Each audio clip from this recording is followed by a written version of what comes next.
You know what the stillness feels like when the conditions are right. It's early morning, before the house has woken.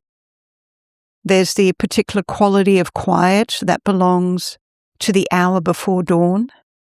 It's a quality that feels almost physical. You can taste it, like a substance the air takes on in the dark. You sit and the body settles, and there is a slowing that moves through everything, and something opens.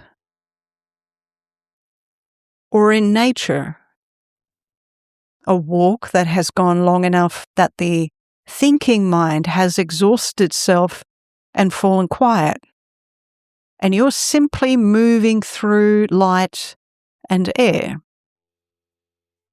And something is present that you recognize, something beneath the ordinary texture of experience that is vast and untroubled.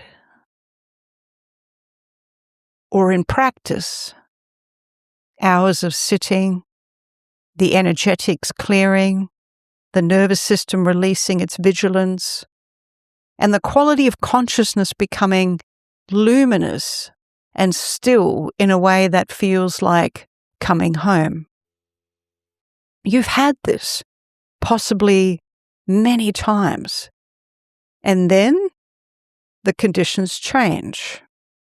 The house wakes, the day demands, someone's difficult, something doesn't work. The ordinary friction of a life being lived, and the stillness recedes, or it seems to. And you are back in the version of yourself that functions, that shows up, but is no longer held by what held you an hour ago. And you tell yourself, tomorrow morning, again, next retreat, when this passes. What I want to speak about is what stillness becomes when it stops requiring conditions. And what we typically call peace is mostly management. It's temporary relief, the nervous system shifting between pattern loops, the mind finding something to hold, the breath, the mantra, the pose, the quality of morning light.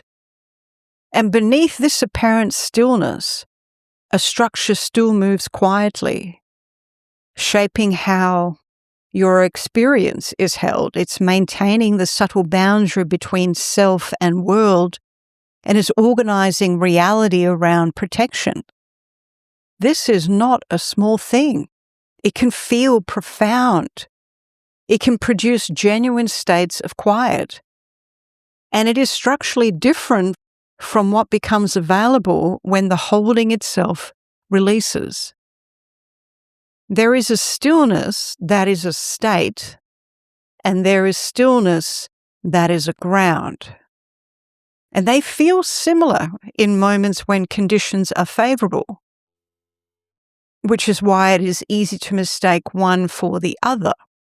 Both have the quality of openness, of quiet, of something present beneath the surface noise of mind and world. But they are fundamentally different. The stillness that is a state depends on the absence of disturbance.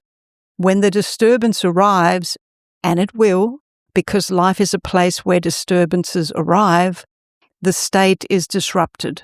It needs to be re-established, returned to. The very effort to maintain peace becomes another form of contraction. And the stillness that is a ground is what remains when disturbance moves through it. It is not undisturbed.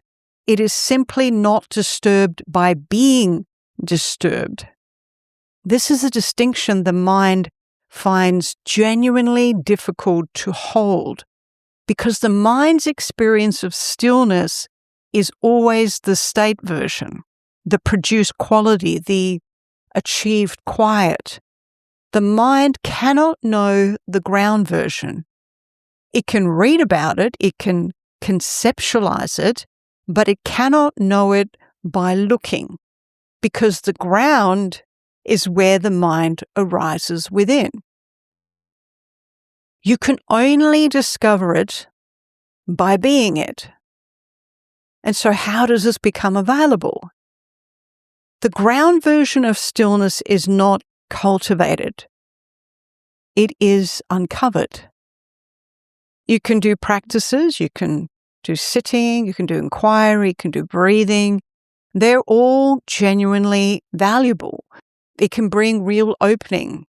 But in certain configuration, practice can also become itself a way of maintaining distance from the ground, because this sort of practice can be conducted from the same position as all the other management.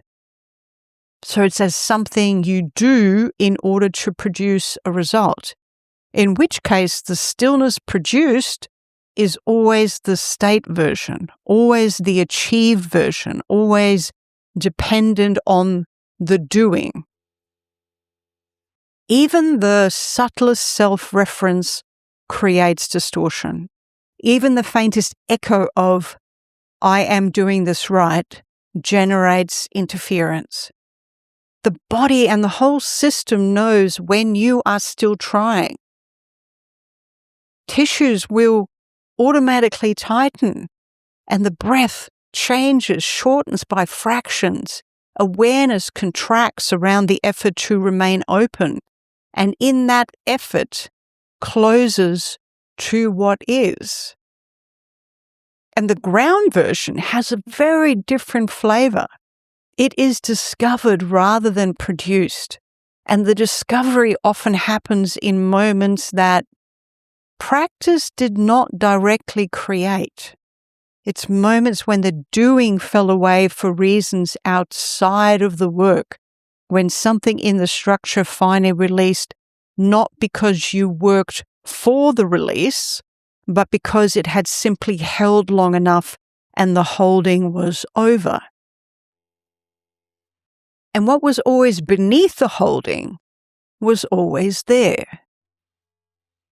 And so here is what the ground actually feels like in an ordinary moment.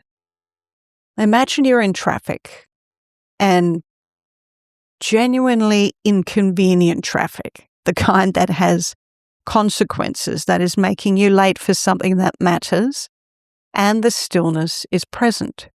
It's clear, it's untroubled and spacious, in the middle of frustration, in the middle of the inconvenient reality of the delayed arrival. The frustration is real. It is fully felt. The body is feeling it, a tightening in the chest, there's a slight quickening, the mind is running its calculations. All of this is present. And the stillness is also present, both at once. They do not cancel each other. And we must understand this, that suffering still visits. There's pain, there's grief, and loss can still touch you. The full range of human experience remains available to you. Yet nothing holds the suffering as defining you. It moves through like everything else. It departs when complete and leaves no residue. When suffering lingers, it rests quietly until passing, and it's held in the same spacious awareness that holds joy and peace, and neither rejected nor clung to as special. And we need to understand that this is not detachment. It is the opposite. It is full immersion, because now nothing interferes with what simply is. Nothing needs to interpret or claim what moves through. The amount of energy that goes in an ordinary life into managing and adjusting and hoping for better conditions, into seeking quiet, avoiding disruption, arranging circumstances so that peace becomes possible, is enormous. It runs so constantly it has been mistaken for the normal cost of being alive. And so when it ceases, what is released is staggering. And how do you know when you've found the ground rather than produced the state? The simplest indicator is what happens when the disturbance arrives. In the state, the disturbance pulls you out. There's a sense of loss if you're aware of it. The stillness was there and now it is less there or gone. And you return to your practices, your morning routine, whatever cultivated it, with the subtle tension of someone who has lost something they need to recover. In the ground, the disturbance arrives and the underlying quality does not change. The disturbance is fully real. You are receiving it completely, feeling it throughout the whole system, even beyond yourself in the field, letting it be what it is. It is there. And the thing it is happening within is also there. And the thing it is happening within has not moved. And the first time this is noticed clearly, there's often a quality of surprise, almost a disbelief, because the mind expected the difficult thing would pull the stillness away, as it always had, and it didn't. And when that doesn't happen, when the stillness remains through the disturbance, genuinely, undeniably, something in the fundamental orientation to life shifts. The conditions no longer hold the same power. Because you know now, not conceptually, directly in the whole system, in the body, in the felt sense of your own experience, that what is beneath the conditions is more stable than the conditions themselves. And from that knowing, life becomes something you can actually be in fully, without reservation, without waiting for it to become still enough to inhabit.